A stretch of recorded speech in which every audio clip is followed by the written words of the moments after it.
Usai kebakaran hebat yang menimpa depo Pertamina Pelumpang, Jakarta Utara, DPRD Kota Parepare, Sulawesi Selatan mulai turun tangan. Melalui Komisi 3, sejumlah anggota Dewan pun turun meninjau depo Pertamina yang berada di daerah mereka. Depo Pertamina Parepare memang jadi perhatian. Pasalnya lokasinya yang dekat dengan permukiman warga dan juga fasilitas umum.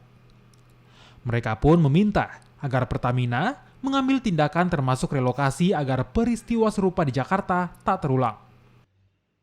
Sebelah kirinya lagi ini yang sekolah SD ini mungkin memang juga perlu perhatian karena ini sudah kelihatan hanya kurang lebih 30 meter dari tangki yang ada. Nah, ini yang perlu ke depan dipikirkan oleh pemerintah daerah bagaimana untuk merelokasi sekolah itu. Sementara itu pihak Pertamina sejauh ini terus melakukan tindakan pencegahan. Sosialisasi dan pelatihan bagi warga sekitar terus dilakukan sebagai bentuk kesiapsiagaan menghadapi segala kemungkinan. Jadi memang setiap tahunnya kami lakukan pelatihan ataupun sosialisasi ke masyarakat, namun sebagai bentuk perbaikan ataupun pembelajaran di tahun ini kita akan lebih fokus lagi di sekolah.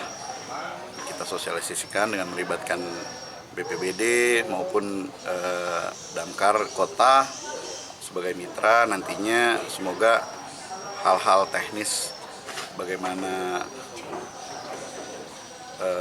apa yang harus kita lakukan jika menghadapi keadaan darurat, dari mulai bencana kebakaran, bencana gempa ataupun kondisi situasional lainnya akan kita melakukan pelatihannya dalam waktu dekat ini. Depo Pertamina Parepare sendiri berada di tengah perkotaan, tepatnya di Jalan Poros M. Arsyad, Kelurahan Lakesi, Kota Parepare, Sulawesi Selatan.